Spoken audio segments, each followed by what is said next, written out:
So we're covering instructional design.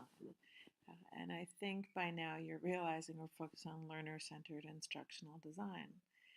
Because this is web-based learning course, we are looking at the integration of technology with purpose. Uh, so to do that, we need to really think about what's available to us and what has the bigger impact. We have institute-wide instructional design, GAIF being one of the ones that came up in discussion this week. We also have student-controlled technology use, which also came up in discussion. So they choose what to use and how to use it. Um, and at the end of the day, as long as it serves the purpose for the activity or assessment. Um, but we need to consider private and public spaces when we're looking at a technology. Does it require a login to use it?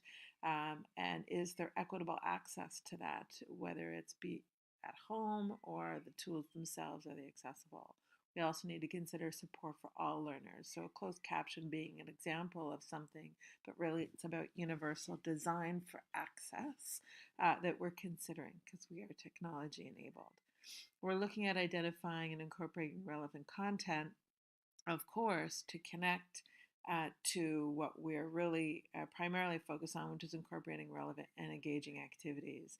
The content is connected to activity, it's chosen with purpose to support activity, and technology enables that activity. We, though, can never actually get away from time.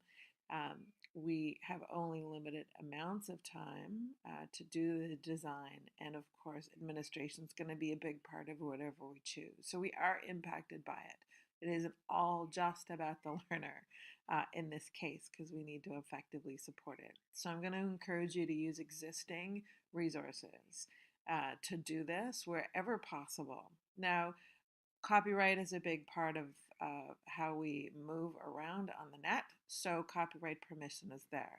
Collegiality is still there. Just simply ask the copyright holder permission via email or some other manner is certainly an option. But if they say no, thanks to some updates in the Modularity Act, we can check for possible fair dealing exemptions. Of course, CC license is a big topic of conversation right now. We have explicit open access because they've chosen to license it for as wide a use as possible. And you've also mentioned private collegial networks as another option that's available to us for sharing. Paid use, teacher by teacher being one of the ones coming up in conversation.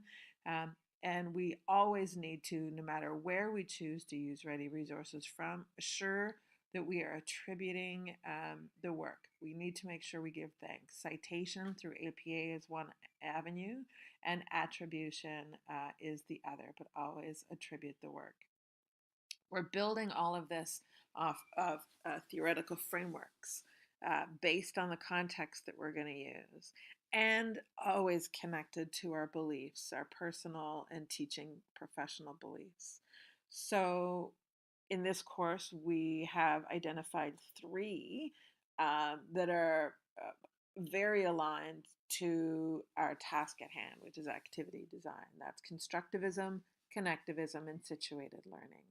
Uh, all of those frameworks, we go back and forth all the time between context, beliefs, and framework.